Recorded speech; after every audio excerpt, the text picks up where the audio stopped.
అధ్యాయం చూడండి, ఒక మాట చదవండి. 8వ అధ్యాయం 1వ వచనాన్ని చదవండి. ఆయన కొండ మీద నుండి దిగి వచ్చినప్పుడు బహుజన సమూహము ఆయనను వెంబడించెను. ఇదిగో కుష్ఠరోగి వచ్చి ఆయనకు మ్రొక్కి, ప్రభువా నీకిష్టమైతే నన్ను శుద్ధిగా చేయమని అందుకు ఆయన చెయ్యి చాపి వానిని ముట్టి, నాకు ఇష్టమే, నువ్వు శుద్ధుడు కమ్మనగా తక్షణమే వారి కుష్టి రోగము శుద్ధి ఆయన. ఆమేన్, హల్లెలూయా. ఏమడగాల మనము? ప్రభువా నీ చిత్తమైతే నన్ను బాగు చేయండి, నా కుటుంబాన్ని బాగు చేయండి, నా బిడ్డలను బాగు చేయండి. నాలో ఏ లోపం ఉందో, నాలో ఏ దోషం ఉందో, నాలో ఏ అక్రమం ఉందో, నాలో ఏ చెడ్డ తలంపులు ఉన్నాయో ఆ తలంపులను ప్రియులైనటువంటి దేవుని బిడ్డలారా దేవుని ఎదుట ఒప్పుకుంటే దేవుడు వెంటనే నిన్ను బాగు చేయగలిగిన వాడు. ఆమేన్, హల్లెలూయా. ఏముండాలి? విశ్వాసం ఉండాలి. విశ్వాసము లేని క్రియలు మృతము. విశ్వాసము లేని క్రియలు ప్రియులైనటువంటి దేవుని బిడ్డలారా సచ్చిన వానితో సమానము. విశ్వాసం ఉంటే దేవుడికి సమస్తము సాధ్యము. ముందు నీకు విశ్వాసము కావాలి. నీకు విశ్వాసం ఉంటే దేవుడు నిన్ను ఖచ్చితంగా లేపగలడు. నీకు విశ్వాసం ఉంటే దేవుడు నిన్ను ఖచ్చితంగా బాగు చేయగలడు. నీకు విశ్వాసం ఉంటే నీ బిడ్డలను ఖచ్చితంగా బాగు చేయగలడు. ప్రియులైనటువంటి దేవుని బిడ్డలారా దైవ వాక్యము మాట్లాడుతూ ఉన్నది. దేవుని యొక్క వాక్యము మాట్లాడుతూ ఉన్నది. మనుషులు మాట్లాడితే ప్రియులైనటువంటి దేవుని బిడ్డలారా ఆ మాటలు నెరవేరవు, కానీ దేవుడు మాట్లాడు ప్రతి మాట నెరవేర్చబడింది. ఆమె 4-5 వచనాల వరకు మాట్లాడచ్చు. అప్పుడు యేసు ఎవరితోనూ ఏమీ చెప్పక సుమి, కానీ నీ వెళ్ళి వారికి సాక్షార్థమై నీ దేహమును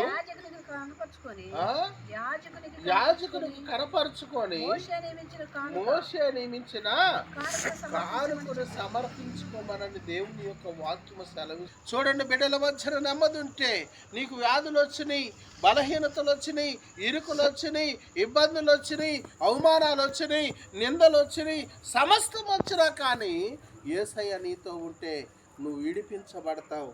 దేవుడు నిన్ను బాగు చేయగలడు. నీ బిడ్డలు నీవు కుటుంబం అంతా కలిసి దేవుని సన్నిధిలో మోకరించు, ప్రార్థన చేయి. నీ విశ్వాసము దేవుడు నిన్ను బలపరచగలడు. నీ విశ్వాసము నిన్ను స్వస్థపరచగలదు. నీ విశ్వాసము నీ కుటుంబాన్ని లేపగలదరని దైవ వాక్యము మాట్లాడుతూ ఉన్నది. దేవుడు మాట్లాడుతూ ఉన్నటువంటి వాక్యము ఖచ్చితమైన ప్రియులైనటువంటి దేవుని బిడ్డలారా ఈ మాట ఖచ్చితము. దేవుడు మాట్లాడుతున్నది ఖచ్చితము. దేవుడు నిన్ను బాగు చేస్తున్నది ఖచ్చితము. దేవుడు నీ కుటుంబాన్ని లేపుతున్నది ఖచ్చితము. ఎందుకంటే నీ విశ్వాసము బలమైనదై ఉండాలి. ఆమేన్, హల్లెలూయా, హల్లెలూయా. నీ విశ్వాసము బలమైనదై ఉండాలి. నువ్వు స్థిరమైనటువంటి మనసు లేకపోతే ఇటుకొని తట్టుకొని ఉంటే ఏమైందండి?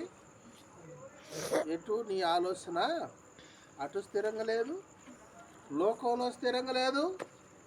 దేవునిలోని స్థిరమైనటువంటి మనసు లేకపోతే కొట్టబడతా ఉంటావు. ఏం కొడుతుంది నిన్ను అంటే అలలు కొడతాయి. అలలు అనగా శ్రమలు కొడతా ఉంటాయి.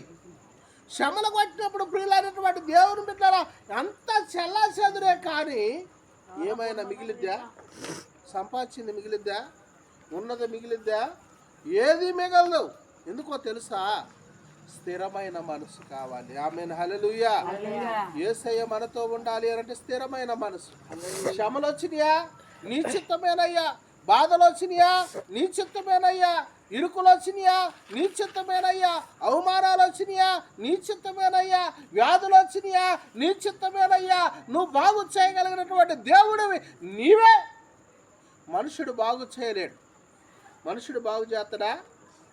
మనుషుడు ఏ మాత్రము బాగు చేయలేడు. ఒక డాక్టర్ నిన్ను బాగు చేయగలడా? ఏ మాత్రము బాగు చేయలేడు.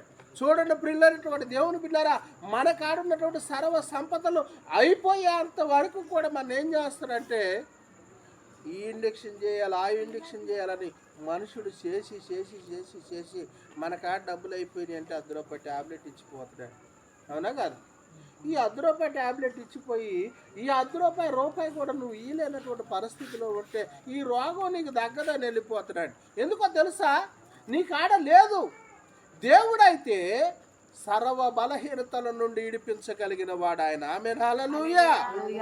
సర్వ అనారోగ్య పరిస్థితి నుండి, ఇరుకుల నుండి, బాధల నుండి, ఇబ్బందుల నుండి, అవమానాల నుండి, వ్యాధుల నుండి, సమస్తము నుండి దేవుడు నిన్ను బాగు చేయగలిగిన వాడు.